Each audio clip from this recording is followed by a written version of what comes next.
Never daw, never. Para sa store, ano? Uy, huwag tayo mag-mention. Parang si sis lang, kunoon. Ano na nakikindatan lang natin. Ito po binigay ng Panginoon. Kawikaan 18:22. Ang mabuting may bahay ay isang kayamanan. Wow! Siya'y pagpapala na si Yahweh lang ang may bigay. Amen. Kaya po, yung sabi po na ang sabi ng ganun ay malaki po ang mataas po ang pagtingin kay Mama Mary. Kasi po sabi siya lang po pinagpala. Lahat po tayo pinagpala. Ang sabi po doon kay Mary, bukod kang pinagpala. Kasi siya yung pinili ng Panginoon na malagyan ng pinili. At ang maging anak niya, by Spirit, ay si Jesus Christ. Kaya siya'y bukod na pinagpala. Pero tayong lahat na mga babae ay pinagpala naghaling sa Panginoon. Kaya po, karangalan ng isang babae ang maging isang ina.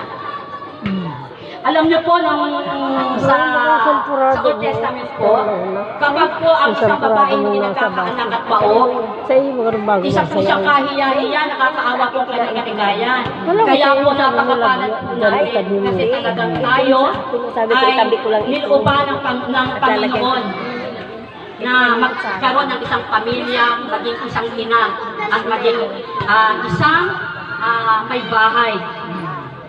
Kaya huwag nating tignan o sasabihin sa ating sarili na ganito lang ako. Sino nagsasabi na ganito lang ako?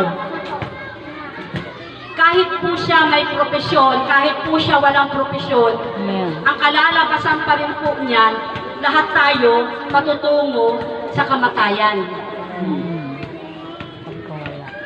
Sabi ng Panginoon, ang isang ina at bilang isang asawa at nanay ay isang kayamanan. Tayo ay isang pagpapala at hindi aksidente na tayo maging ilaw ng tahanan. Bakit po ba tayo tinawag na ilaw ng tahanan? Kasi di ba po, kumikinang tayo, ang sabi ng Panginoon, isa tayong kayamanan. Ang kayamanan o ginto ay maningning. Hindi mo po ba alam pag kayamanan, pag ninabusapan ng kayamanan ginto, ang mga tao, grabe ang tingin, ang ganda ng tingin sa atin. Kasi nagniningning tayo.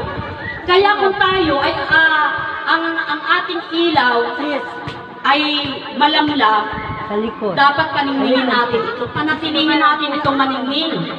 Huwag mong tignan yung sitwasyon mo. Kasi ang Diyos ang bahala na mag-alis sa'yo dyan. Kasi ang Diyos ay nagpo-promote, di ba po? Ang kayamanan ay maningning sa mata ng tao, kaya dapat maningning tayo lagi sa ating tahanan.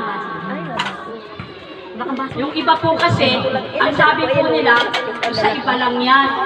Pero ay po, ikaw dumadanas ng kapighatian, pananakit ng asawa, iba po. Parang unfair po baga ng mundo ng buhay.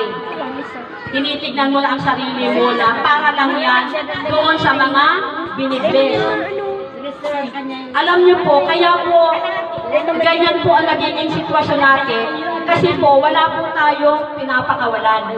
Lagi natin kinukulong ang ating mga sarili.